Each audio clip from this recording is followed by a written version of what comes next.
The External Affairs Minister of India, S. Jaishankar, has begun his 3-day visit to Maldives today, which is the first high-level trip from New Delhi after relations between the two countries soured. But the Maldives is not the only country that has strained relations with India.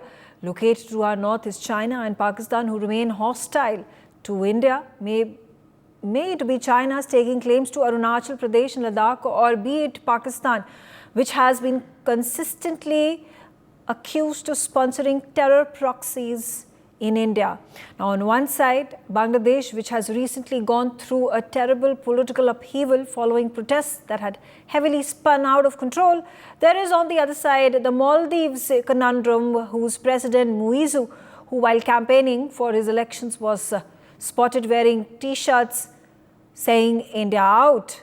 The other two countries that also surround us are Nepal and China, that have been flipping between their allegiances to India and to China. Nepal constantly is being seen oscillating between China and India, and the other country is Sri Lanka, who seems to be falling deeper and deeper into the Chinese debt trap.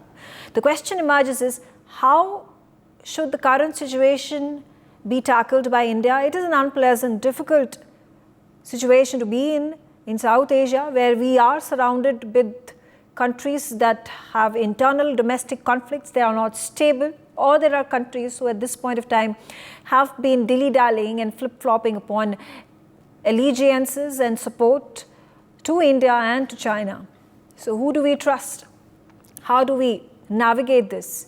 How is the diplomatic challenge that is upon External Affairs Minister S. Jaishankar and India going to be tackled? Let's start off this discussion. Joining me on the telecast is Major General Dhruv Katoj. Thank you very much, sir, for joining me on the telecast. And, we speak about the 3-day visit of External Affairs Minister S. Jaishankar. He is visiting Maldives. We also saw the Maldives president arriving in India during the oath taking ceremony of Prime Minister Narendra Modi for his 3rd term. And there have also been overtures, I don't know if we can call them overtures, but a support that has been sought by Maldives, despite all that has happened in the past after Muizu came into power, they're seeking funds, financial assistance from India, and India has not been reluctant in doing so. So how is this tightrope that India is looking to tackle, looking to walk when it comes to diplomatic relations with the Maldives? Thank you, Megha. Megha, I think India has handled its foreign relations over the last decade in an absolutely remarkable manner. If I have to say one thing of the success of India in multiple fields, I would rate India's foreign policy as the one which has yielded the maximum success. Things have changed dramatically. Now, for people to think that everything will be at India's beck and call, it doesn't work that way. There will be challenges, they will keep coming, they will be overcome, and fresh challenges will come. As far as Maldives is concerned, yes, they have fallen into the trap of the Chinese, and it is their own doing. At some point of time, they are going to feel the pain very, very greatly. And I think India should let them feel the pain now. We have been bailing out too many people for too long. And now the time has come to tell them, okay, if you want to be bailed out, we'll take our time. We'll bail you out, but suffer a little bit first. You see, people cannot get away with the idea that, okay, if something happens, India will be forced to help us. India is not forced to do anything for anyone. We have a neighborhood first policy enunciated by the Prime Minister, and which has been executed by the previous 3 foreign ministers since 2014 with great dexterity. So as far as that is concerned, I've got no doubts that these issues will be handled well.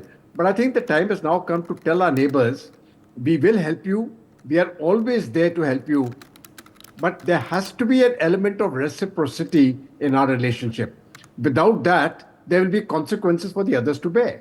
And I think those people, unless we make this message to them very clear, it won't get across. As far as Mr. Muizu is concerned, I think that message has got across to the Maldives. And more than the government per se, I think it is for the people of India to also stand up for what India believes in. Okay. I personally feel not a single tourist of India, not a single individual of India should visit the Maldives. regardless of what the government does, that is separate. But we as Indians, we should say, we boycott Maldives. We don't want you. We have got beautiful islands elsewhere. That is the message which the people of India has to convey. And I feel those messages will be more powerful than any message the government sends out. And that applies to Bangladesh too, it applies to Nepal, and it applies to Sri Lanka. Megha. Okay. Arvind Tejawat, how do you view at this point of time India surrounded by nations where we have conflicting interests, or there are coups and assassination attempts and exiles that are taking place of prime ministers and presidents on a regular basis? Example at hand, Sri Lanka, that was a few months ago, a debt-ridden state, continues to be so. There are appeals and pleas of help that have reached out to India, and India has supported Sri Lanka irrespective of it showcasing its preference to China in the recent months and years. And at the same time, what is happening in Bangladesh, we discussed about Maldives, and as Major General Dhruv Katoch had already mentioned about the problem areas for us. Nepal, we see there is a prime minister that has been reinstalled over here who has been of great support to China, and the Chinese meddling that had taken place during KP Oli's time, and now again he's been reinstated as the prime minister. How is the situation going to be tackled? A diplomatic tightrope. How is Jaishankar going to figure this situation out? Right, Megha, the Jaishankar is really a capable foreign minister, and he really did good at a world level. But particularly in a South Asia region, actually, there is no doubt that we are facing the challenges at the moment. And we can find the presence of the Chinese power and diplomacy, a successful diplomacy done by the Chinese people in Pakistan, even in Bangladesh these days, and Sri Lanka, Maldives. So we are losing these neighboring countries as a friend one by one. So it's really a challenging situation. But I written an article in 2016, and I smell out the situation in a decade back. But at that moment, the diplomats were not ready to think about the speedily changing the situation at a world level. So the situation will not be, it won't be possible for us to overcome by this situation in 1 or 2 years. We have to make a plan, and we have to make a plan for the coming decades. Then we'll succeed. And in that case, I suppose we must rethink, because what the foreign policy we are following is 5 or 7 or 8 decades back, what we were doing in 1940 and the Congress, what they were doing before the independence. So now we are following the non-alignment and these things. But actually, if we'll follow the conventional diplomacy and the foreign policy, then I suppose we'll not succeed. When I interact with the several diplomats, then they said that since we are not having enough economic resource, so we are not capable enough to compete with the Chinese foreign policy. But I think, Megha, that if we are really ready to accept the challenge, then the foreign policy will succeed if we'll economically will grow and will be able to help this neighboring country financially. Then we'll be able to play a major role in these neighboring countries. Okay. Right, Megha. Yeah, Gautam Mukherjee, exactly the same view. There are no black and white decisions that India can take, and there are no black and white solutions when it comes to diplomatic relations. There is always a gray area, and that's where our diplomacy needs to function if we are going to be able to increase our influence and allow for all these countries to see reason in the coming years. Yes, Megha, as they say in business, if you don't open your shop, there is no business. So similarly, in a relationship between countries, diplomacy must continue as far as is practicable until, the water reaches your nose, as in the case of Pakistan, where after repeated, interactions, we've told them, stop this terrorism. They don't do it. So now we've made it conditional. It's the same with China. China has been stealing our territory. reneging on countless agreements that have been solemnly signed, both in Beijing and at the border. And so eventually we say, look, you cannot have business as usual with a country that does not honor its agreements and is in violation of our territory along the LAC. So these two countries are beyond the pale. But when it comes to the Maldives, one has to understand that they are in need of money and support. They have next to nothing as a country, except for a very pretty sort of tourism situation, and so they take money from China, and China tries to dominate them in terms of its requirement of bases and so on. India has traditionally been with them for many years, just like Sri Lanka, and so we are re-engaging. Nepal is the same. Nepal is, quite poor and is tempted by China's blandishments. We are also there for many years, but they have their resentments because they sometimes consider us, our behavior as big brotherly. You've got Sri Lanka that went too far with the Chinese and have come back chastened to some extent and trying to balance the relationship with us as well. Bangladesh, which in the first flush after this coup is going to misbehave with India, we can take that for granted. But eventually they'll have to realize that they can't do without India. We are next door. And the Chinese, it is much better, whereas Hasina was trying to balance India and China. Eventually, Bangladesh is also going to have to learn that. Nepal is going to have to learn that. Maldives is already learning that. Sri Lanka has already learned it. So life goes on. And what is crucial for India is, with all these hostile and unstable and failed neighbors, we have to strengthen our military capacity, our intelligence, our internal security, so that other people don't try to create internal insurgencies a la Bangladesh. There is a great deal of jealousy against India because it is growing towards the third largest economy, and this is very, very difficult for the West to believe and swallow. It is difficult, of course, for China because they see us as the main rivals in this part of the world and in general. So we are going to be under pressure simply because we are rising. That is something we have to take for granted and plan and create facilities against. Yeah. Megha.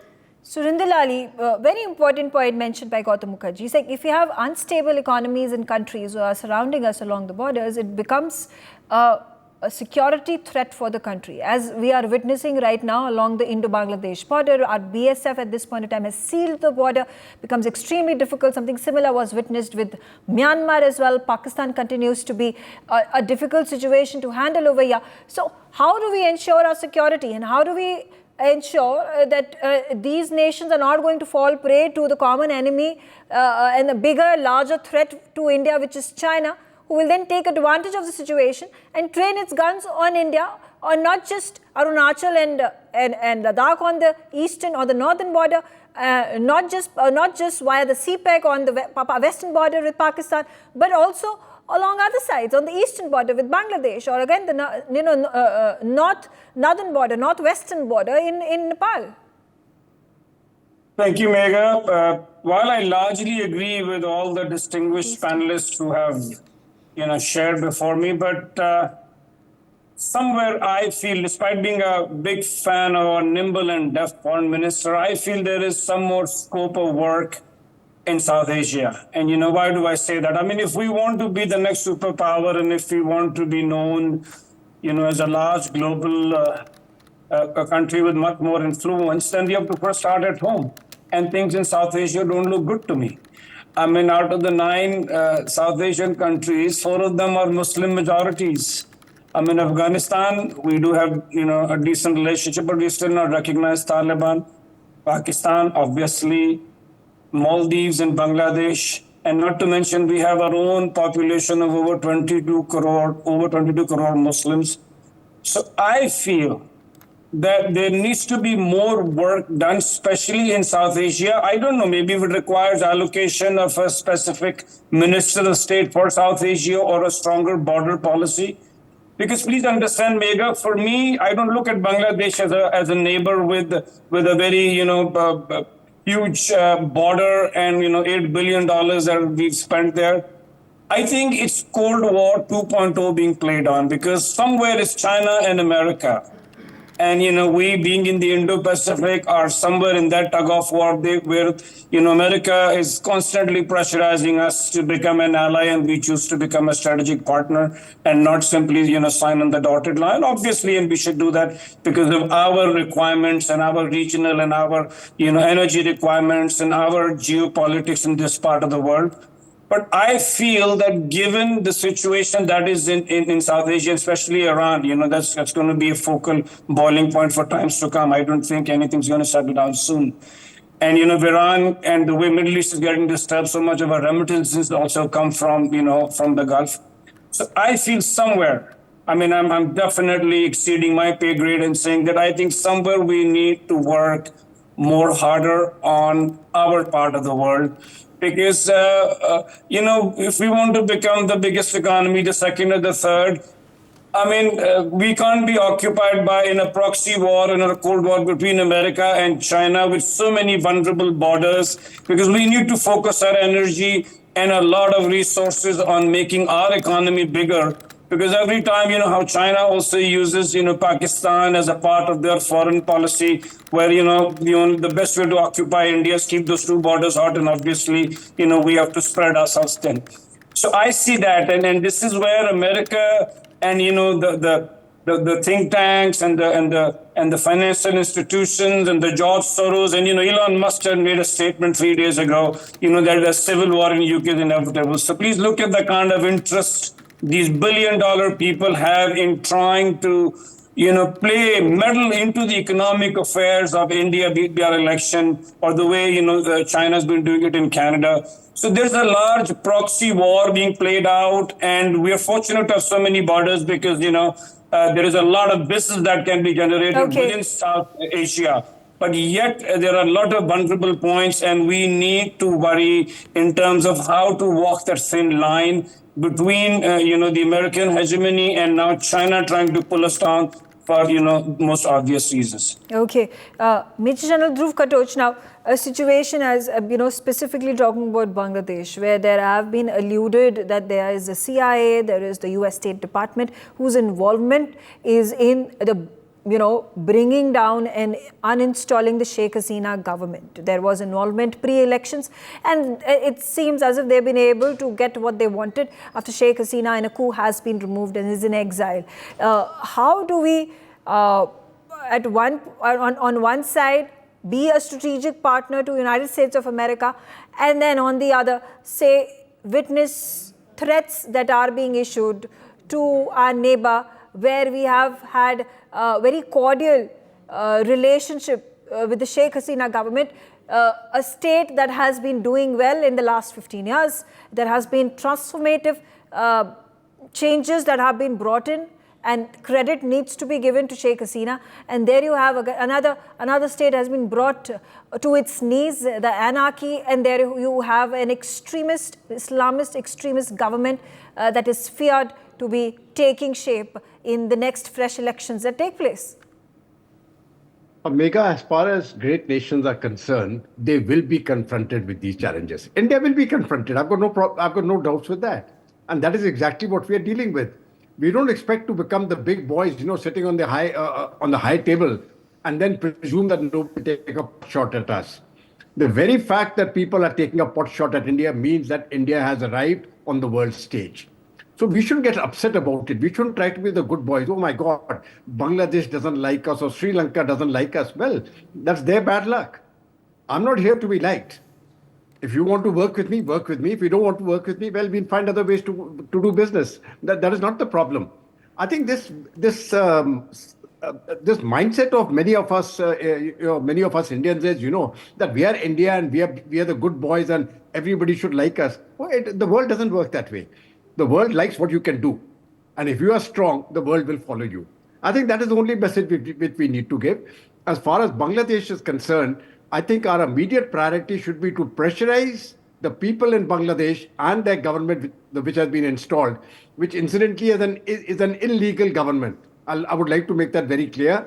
The government, there is no provision in the constitution of Bangladesh to carry out such a government. There is no provision. So everything which is happening there is illegal. But that notwithstanding, I think it is from the part of India, there will be pressure put for an early election. An early election will change the complexity of the situation completely. The people who are presently, who have got control over the levers of power, they will stand exposed.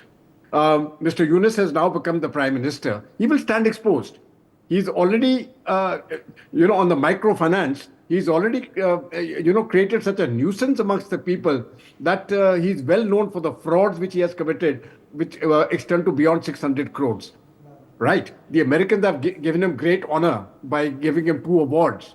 But that is what America does best, You give them awards, you give them a Nobel, or you ensure that they get the Nobel, then they become your, they become your servants for life. The Americans have been trying that with India also. It's not working.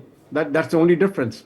So I think India must get used to the fact that there will be these challenges on its borders. I'm not too concerned with challenges as far as Nepal or something is concerned. They will be there. We'll handle them. But look at the bigger picture. Many people assume that what is happening in Myanmar, it is not of concern to China. Please educate yourself. It is of great concern to China. India's relationship with Vietnam is of great concern to China. India's relationship with the entire ASEAN countries is of great concern to China. India's friendship with Russia is of concern to China. India joining the Quad is a concern to China. So when you look at it from the Chinese point of view, they say India has encircled us. Okay. America's got its own set of concerns. Okay. No, that is going to be normal. But then India is still not going about making military bases and air bases in ASEAN nations. We've still not. We at this point of time are not surrounding China with these military strategic threats, as opposed to what China has been doing. And that's the difficult pill to swallow over here. Surinder, you want to make a point quickly? I have very little time.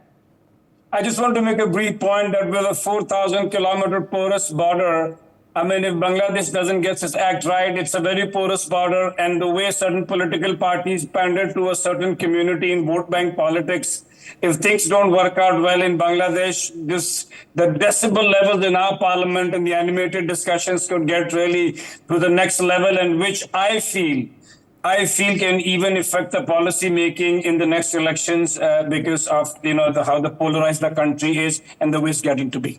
Okay, Gautam, let's hear it from you. China is the big threat. Let's make no two ways about it. How do we stop these neighboring countries from allowing China to salami slice them bit by bit? Well, Megha, we've always had a military capacity which is more or less defensive. It is time now, as part and parcel of what General Katroch was saying, to ramp up. We need a military which is capable of offense. We need a blue water navy. We need an air force with plenty of surplus fighters and so on. Not surplus, but let's say if we need 42 squadrons, we should have 60. So this kind of thing is necessary now because we are actually encircled by hostile neighbors, by greedy, predatory neighbors who want to transact only in terms of what they can extract from us. This is reality. Some of this has been provoked by China and Pakistan. Some of it is provoked by the West. And we do have friends farther afield. Philippines was not mentioned. Philippines is another one. Yeah. Vietnam is, 6 of one and half a dozen of the other because they are beholden to China. So it's a little risky to think of what Vietnam is about. Philippines has cast its lot in with America and is willing to play cat's paw and is dealing with India already. But we are going to have to defend ourselves in a offensive manner. Now, the big advantage that we have over China, if we were to ramp up substantially, is that we know how to fight, and they don't. They only have equipment. And that equipment, half of it is copied and doesn't work. Mega. Okay. Arvind Tijawat here, when we see reports of the joint military drills that are being held with the United States of America and Philippines, you've seen very recently Japan, South Korea and America coming together in South Korea to have these military exercises. How soon and again important does it become for India to act in a similar manner with the ASEAN nations, particularly in Philippines and other ASEAN nations that are in support of India, that see the strategic cooperation between these countries and India? And why are we not doing it any sooner? Megha, actually, we are not only the part of Quad, we are also a part of SCO. So we are having a good relations with Russia and China too. Means we are having a very diplomatic relations in terms of some economic reasons, and we are having a different in case of the defense and some other sectors. So what the importantly needed, Megha, is that we have to make us stronger in a term of our economy should grow, and for that actually we need to go for major changes at every policy matters. And if you remember, at the time of PM Vajpayee Sahab, we started a low-case policy.